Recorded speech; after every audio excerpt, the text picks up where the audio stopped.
Well, good morning, world. Good morning, world. I'm going to situate to counter today. Missing my big black scary mask. It's a pretty big sucker, isn't it?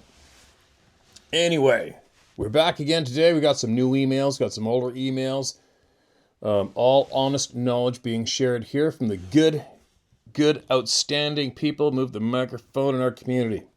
I don't know why I'm having troubles with this microphone. I shouldn't have it in front of me. So I finally clued into using my cordless DJI microphone, which is 10 times better. So I got it hooked up. Hopefully this will be smooth and consistent. Now, what's going on? I just had a thing, quick note where possibly every single human being listening to this should be concerned about. Somebody forwarded me this thing from some douchebag in Eastern Canada who apparently they have decided that they've in the course of the last 3 or 4 years they've outlawed literally thousands of firearms that law-abiding stand-up citizens in Canada own, all in the name of reducing crime. But anyway, I think right down now you can't have anything that shoots. Well, you can't have anything that shoots more than 5 times. I don't think you're allowed to have a semi-automatic anymore. That means you just pull the trigger once, boom, pull it again, boom, pull it again, boom. Can't have those anymore either. But apparently, now we've got 3 options. 1, you voluntarily give up your firearms to the tyrants. Or number 2, you pay to have them disabled. Or number 3, if you're caught with them, I think by 2026, you get a 10-year jail sentence. Yeah. Is that amazing how, I don't know how many people are here right now in this country. What is it, 36 million or something? I know one thing. I know that I'm a good citizen. I'm not a criminal.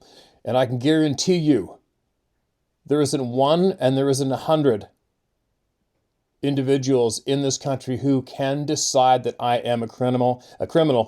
Just all of a sudden one day going to decide that I'm a criminal and throw me behind bars for 10 years. That's worthy of fighting for. That's worthy of fighting back and fighting with all you got, going all in. It is. From the good people, the good stand-up citizens of any country. When this shit comes down on you, no. You got to say no. You got to say no and you got to fight back. Period. Those are tyrants. Those are criminals. Those are evil, bad people making these decisions, thinking they can make those decisions for you. They can't. They can't. There's a human being alive that's going to tell me one day out of the blue that I'm a criminal and I deserve to go into a cage for 10 years. Think about that one. Not one. If all of a sudden somebody decides they are going to come to my place, my neighbor's place, somebody in my community's place, stand-up citizen, and all of a sudden decide they're a criminal and go to haul them off for 10 years of imprisonment, nope. No, we're going to fight back. We're going to fight back. Right? There you go. There's my opening little rant. I get myself a little more on fire talking about that, but I think I got my point across. No. Nope. There isn't any group of individuals anywhere on the face of the planet that gets to all of a sudden decide that good people are criminals and they're going into a cage. Not today. Right? And people say, it can't get much worse. Well, yeah, it can. Take a look at some of those countries where the people are so poverty-stricken it's ridiculous and they routinely hang them in the streets to shoot them to make an example to the rest to fall in line. It can get worse. That's right. It can get way worse for humans. It can get way worse for any country. But it's only because people get scared and get in line and do what they're supposed to do and they won't fight. All you women out there, please raise your sons to be men. Please raise your sons to be men and fight. Please. Just a quick please. All right. Moving along. Moving along. No, there's no effing way. You do not get to tell me that I'm a criminal one day. You don't get to. You don't get to. The line's drawn. The line's drawn. Okay. Fresh out of the pan. Next email of truth sent to us to share with all of you through me. This is titled My Previous Experiences. Hello, Steve. It's Hunter. I recently sent in the story about the Bigfoot peeking out and looking at me from the creek. All right on, man. You're back. Perfect. I wanted to share my previous experiences with you. Also, you asked if I had told anyone about my experience. I've only told one of my buddies that I've been friends with since preschool, and only because he has had an experience with me. He can relate. The rest of my family and friends would likely just make fun of and think I'm absolutely insane. Thank you and the members for letting me get all this off of my chest and not feel judged. Hey man, glad you found us. First experience. Although I don't know if these were Bigfoots, I don't know what else they could be. So my buddy I mentioned previously was staying at my house, as it was a Friday night. It was a typical day of fishing around the lake and throwing the baseball around. And as nighttime moved in on us, we went in and ate supper. After eating, we proceeded to go to my room and play my PlayStation. After a few hours, my mom came in and asked only that we keep the volume turned down so it doesn't wake my stepdad and her up. So we turned it down and proceeded on playing Need for Speed. My mom goes into her room and I can hear her shut the door and crank on her box fan that sounds similar like a helicopter is running, LOL. Yeah, I got somebody in this house that does that too. Excuse me. Bracket. This will make more sense later on. End bracket. My room is dead quiet. I didn't sleep with a box fan through my teen years, but now I can't sleep without one. LOL. Anyways, an hour had passed, and like I mentioned, it was dead quiet in my room. And when all of a sudden we heard a loud tree snap coming from the front of my house, which we had a full view of. I had 2 windows facing that way. So we get up and make our way to the window and crouch down to where we're just peeking out because we're kind of creeped out. So we watch for about 5 minutes and start getting bored. And that's when I see something about 80 yards down our driveway beginning to walk from one strip of our woods to the other. It steps out from the wood line and looks both ways for a second. I look to my buddy to tell him, and the facial expression he's making tells me he's already looking at it. So when I look back, it began moving towards the road. Once it got on the road, which was very light colored, that almost had a glow to it at night. A little typo, sorry. Once it got on the road, which was very light colored, that almost had a glow to it at night. You could tell this thing was very, very big. As it's standing in the road, it looks back to where it came from and proceeds on. And that's when another one came out and followed, but faster. A young Bigfoot? Here's the weird thing. A yellow-colored orb followed it across the road and vanished into the other strip of woods with them. Note, it was a dark night and couldn't see the best. That's why I hate saying it was truly a Bigfoot and lying to y'all. But really, what else could it have been? I feel like the orb kind of seals the deal. I can already see you in the episode saying, you know what it was, LOL. Yeah, there you go. Anyways, back to the story. My buddy's face was pale white as he looked at me, and he started crying, like loud, ugly crying. I hugged him and told him it was okay, we're safe. I guess we were being louder than we thought because my stepdad came in and threw us on the bed and spanked us both and told us to go to bed. Real bummer. Seeing something like that and then getting beat for having emotions. Well, I hope you got bigger and wiser and kicked him in the nuts. Until you see one, you'll never understand the feeling that overcomes you. And I still shake to this day telling all my experiences, and that's how much it bothered me. Anyways, my buddy and I didn't talk about it much until years later. We're in our hunting cabin and getting ready for opening duck season in the morning. We had the TV going in the background. Ducks Unlimited has a haunted hunting series in which they were talking about a Bigfoot story, and we both looked and started watching. That's when my buddy looked at me and simply said, "Do you remember?" I nodded yes. Then the feeling hit me that it really had happened. I'd forgotten over the years, honestly. I tried to block all those memories out. I guess it's my way of moving on from being around my piece of shit stepfather. We talked about how weird it was the orb followed, and the sheer size they were. It made my buddy emotional again talking about it. I gave him a hug and I told him everything's all right. He doesn't have to worry about my stepdad beating him again, trying to lighten the mood, lol. We laugh and go to bed and proceed to limit out the next morning. We still talk about it here and there, but not often, as he gets really worked up about it. You know what? Send him this video. Once you watch this, send this to him so he knows. You know what I mean? So he knows there's literally millions of people that know. You know what I mean? He's not by himself. He's not crazy. There's millions of us. Second experience, I was around 14.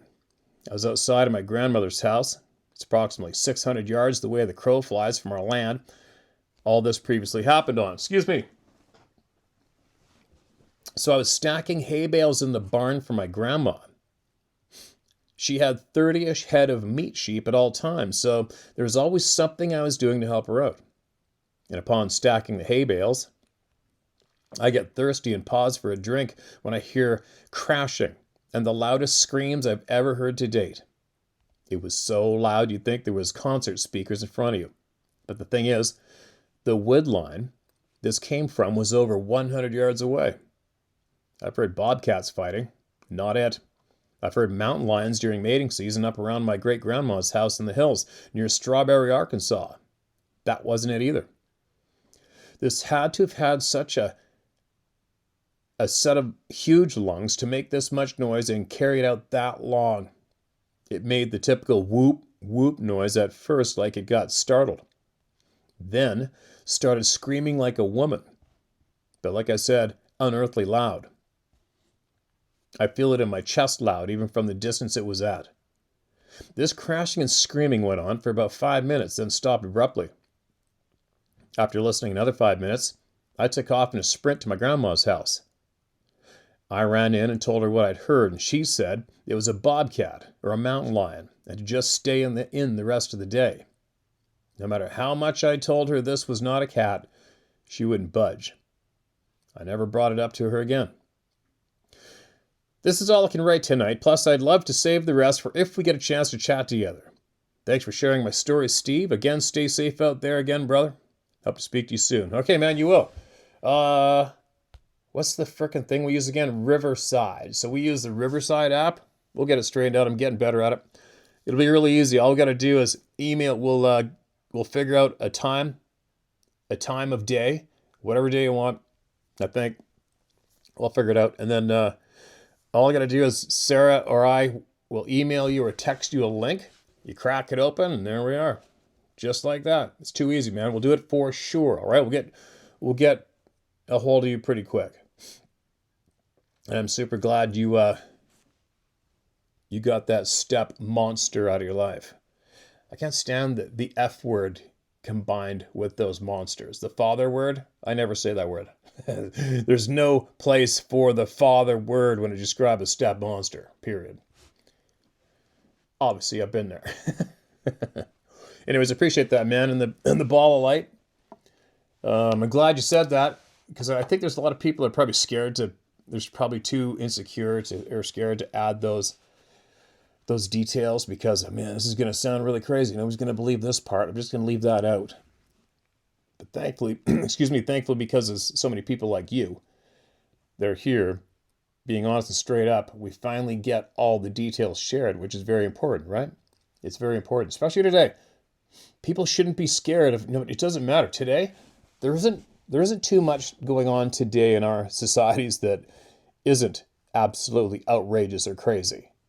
So just for that fact alone, I'd hope that would give a lot of people courage to just bravely tell all the details, no matter how crazy or unbelievable you think it sounds. Do you know what I mean? Just let it out. Let it out. Because everything is unbelievable today. Everything. This whole existence, except for the real world. That's why I've always tried to tell, I guess I'm rambling here at everybody, what the hell, but that's why I've always tried to encourage people since the time I've first been cracking this open, just get out in the real world. Please get out there.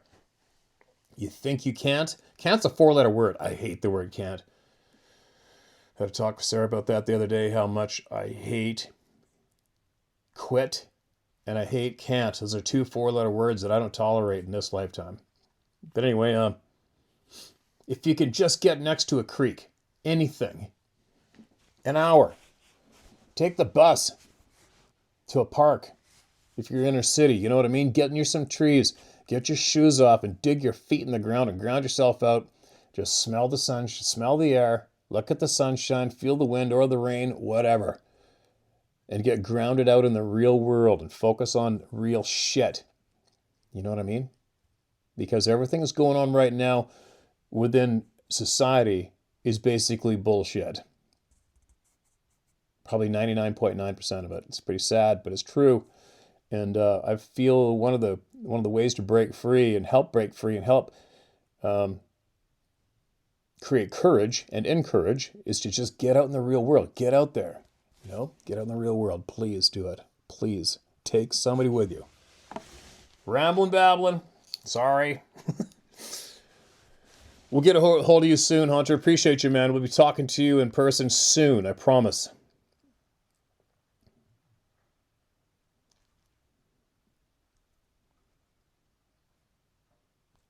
What do we got here? Excuse me. This is fresh out of the pen, but I think I shared this. So to the man who sent it, maybe you didn't hear me read it, but it's a short one, so I'm going to read it again. You just sent it to me. It's titled, "We've Seen the Light." Hello, Steve. My name is Mike, and after listening to your vlogs for years, you jogged a memory I had buried for a long time. Steve, I'm 67 years old and a retired Canadian Pacific Railway police constable with 35 years of service working in Ontario. In the mid-1980s, I was invited to a deer camp in Restoule, Restoule, approximately 30 kilometers south of North Bay, Ontario. To get to camp, we drove approximately 8 kilometers on a logging road, then another 3 to 5 kilometers on a 2-track road using 4-wheelers to arrive at our destination. Private jet overhead.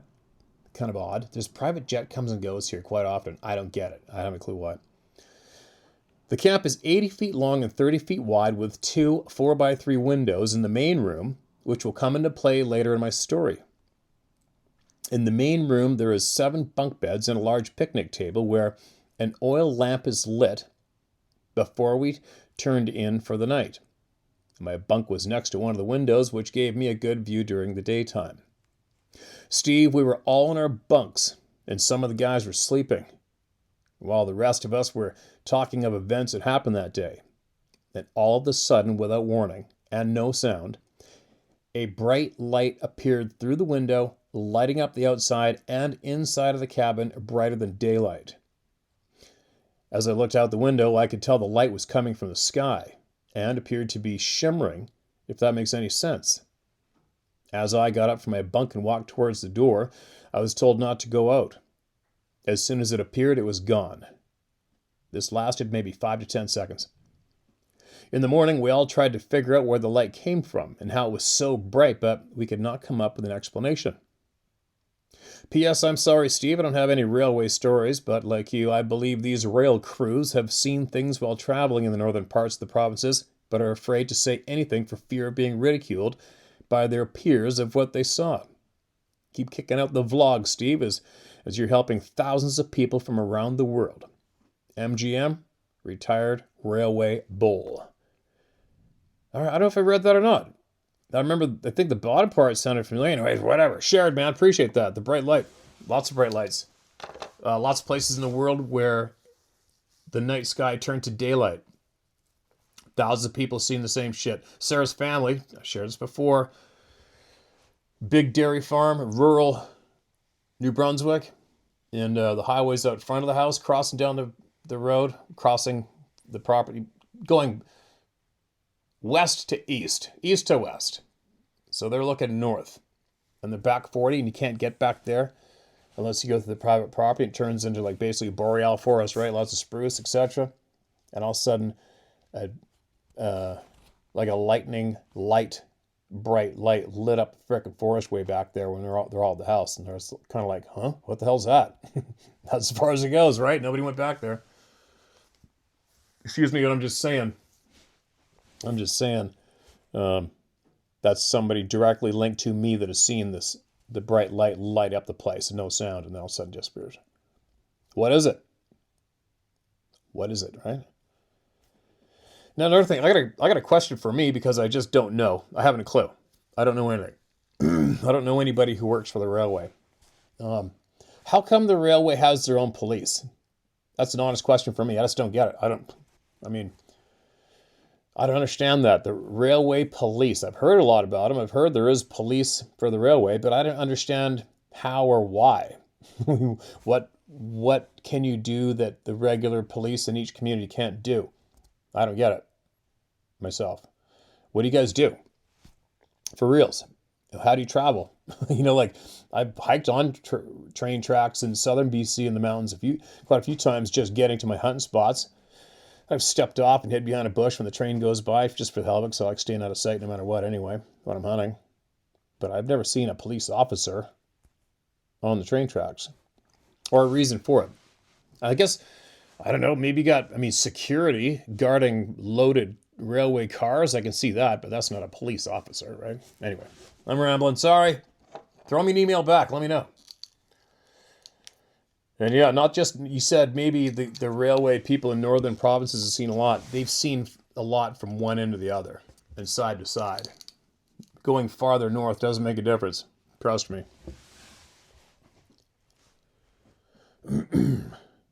Who's next?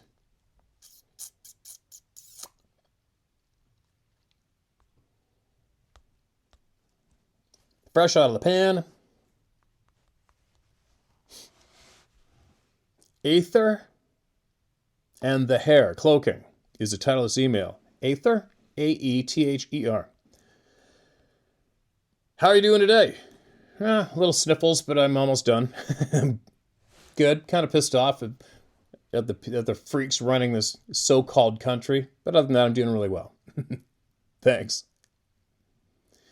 I know you and the missus are living the dream, and thanks for sharing your adventures. They are priceless. I've been interested in spectrum imaging and the use of it in photographing important people. As far as that hair follicle and the hollow shaft with light bending properties, I think it's the air, which is limitless energy field, aether, and quantum entanglement. That is working in conjunction to cloaking by any being that we cannot see when they shift spectrum of light. This reset is serious stuff too. I've read a bit of information, nothing factual, but journal or daily diary from the past. It clicked with some valuable video of so-called abandoned cities I've seen without any people except in the photographer and a few other people. In the photograph, I think he meant. In the photograph and a few other people. And the city looked void of life besides them. I thought then back to the journal, unrelated, and the resets repeatedly throughout history by regulated inoculation programs that removed all life except for the very wealthy, who most likely were behind the eugenics organizations that don't seem to disappear in our civilization and are labeled as climate issues, pandemic solutions, and healthcare for all. We are living in this similar experience again, and the conditioning, brainwashing, experimentation of society has been instrumental in distracting and keeping everyone in their various rich lifestyles unaware of the real danger these so-called elites are repeating time and time again. There's 8 different codes on the criminal commercial conspiracy against humanity, and the carrying out draconian dystopian regulations on civilization repeating again that resemble the journal or diary and empty photos of cities that are playing out in my intuition. This brings me to the military usurpation of or control systems of military personnel that are following orders to eliminate the world population. How can they not see the solution they have to eliminate the eugenists and leaders who are nothing but terrorists feeding on the demise of civilians globally is beyond reason. I wonder if the symbol and word ritual or hypnosis is that overwhelming for the human being, leaving a malleable robotic droid population with military weapons whose minds believe they are doing the right thing. How can this be broken if in fact is a hypnotized and usurped mind? There must be something to break it. Love, I know, is a powerful weapon too. Maybe it's love.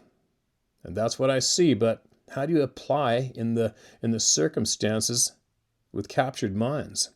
The ones behind it too. Are they not human species, but in human form? Thanks again for your service to humanity. I'm searching for the how to hunt process of gutting the food properly. Anywhere you can put it in your show or link. Thanks again, David. David, appreciate that, man. The wheels are turning. You're seeing clearly. Obviously, you're seeing clearly. I don't know. I mean, welcome to my world. I'm frustrated daily with how we're being suppressed. And like I said from day one, for me, well, my brain's always been getting kicked in gear, but had to do a lot of fighting in the early years, fighting with my mind and what's supposed to be right, what's supposed to be wrong, what you're supposed to be doing, what I am doing, and how my brain's working. And then all of a sudden I see this huge frickin' hairy thing that's not a human looking at me. Right? When your brain's being challenged enough as it is, trying to make sense of this crazy ass world, trying to make sense of your crazy ass family, what they have done or haven't done, and the results, trying to survive, make sense, stay sane, hope you figure out the right answers and do the right thing, and then all of a sudden you get slapped in the face with one of these other beings that aren't even supposed to be real, which throws another great big screw into your head. And then if you survive all the above, and your brain's firing independently on its own, then you start figuring out, yep, holy shit, we're not being told the truth about anything. And you just keep on going on that track. And then you see clearly all the time, like you are right now, and you see clearly what's going on, and what's happening is what's being done to the majority of the population, and it's absolutely mind-boggling. And even this, I stay on the Sasquatch thing. I think I'm a stubborn son of a bitch. I know that. But like I said in the beginning, when I first came out, and I'd known about the bullshit just surrounding this topic, it was clear to me the amount of absolute bullshit from the so-called big names, a lot of them. And watching them manipulate all of you and watching them make sure that all of you went in circles chasing your tail and never doing anything different. And then getting to the point, they did such a great job at making this topic a joke. And then I came forward because I just had enough. I'm like, okay, this is bullshit. Now I respect my grandfather and the late great Dr. John Bendernagel too. But I came forward. I know I'm babbling and I'm going to babble a little more, but I'm just saying.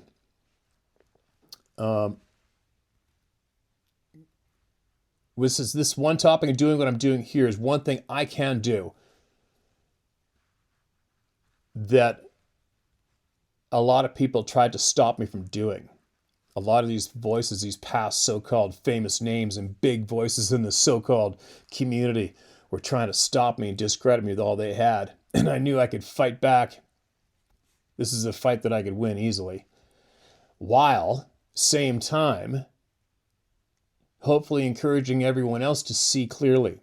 not only on this topic, but other ones at the same time, making sure that I tell everybody, this Sasquatch thing, it's one of the easiest topics for me to show to you that you're being lied to about everything. It's one of the easiest ones, which it is.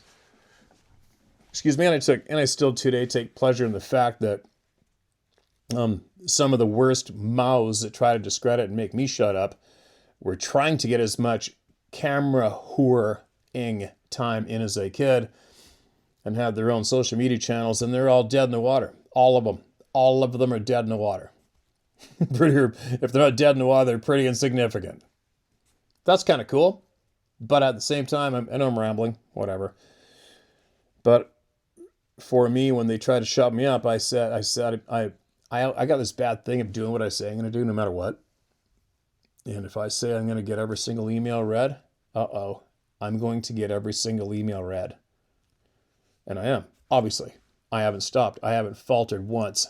Word for word. Everybody gets treated equally and heard. Man, I'm really going on a ramble today, aren't I? But anyway, what you're talking about and what they're doing, it's in our face, and I don't know what to do. I know personally what to do, but I don't know what to do, especially when you have an audience and you have the attention of a lot of people. Then all you want to do is encourage people, help your community, lead by example, do the right thing, and stand up and fight when you have to. There's the tough one. That's a real tough one for me. How do you encourage people to stand up and fight? I've got some friends of mine that I've known for years. They're all passionate outdoors people. They've had guns. One person has a gun business, shooting business. I'm not saying this to be insulting, but the majority of them are pussies. They're scared to make a post on social media that might be taken the wrong way. Wow, are you ever going to make a difference in a fight, aren't you? Not. You know what I mean? People got to stop being scared. And you got to draw a line. In North America, the lines should be drawn way far ahead.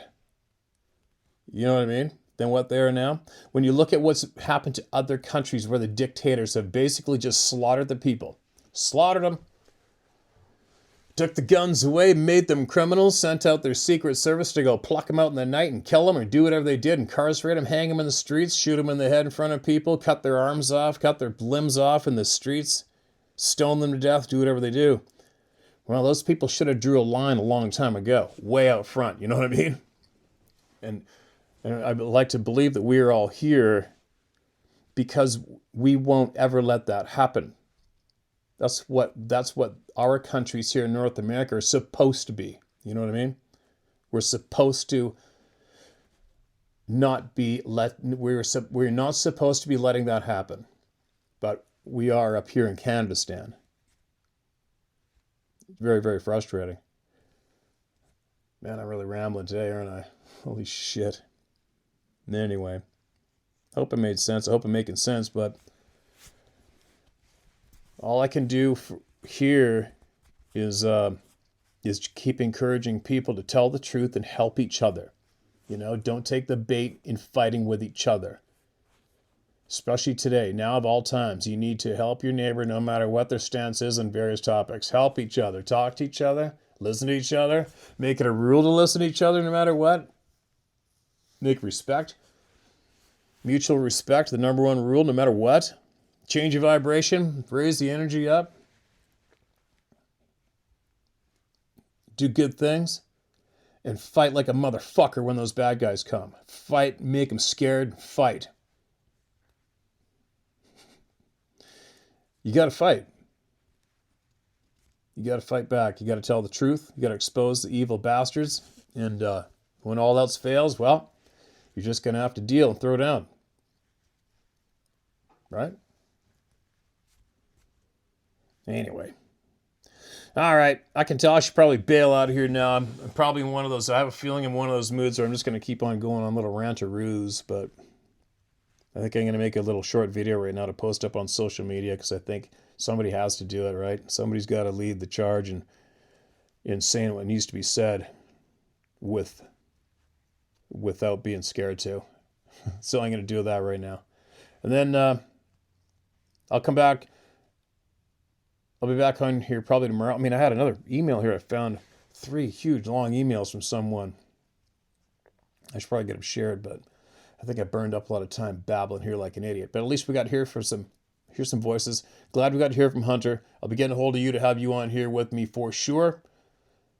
And I can't say right now exactly when because I have to make sure the coast is clear to be able to pull off when.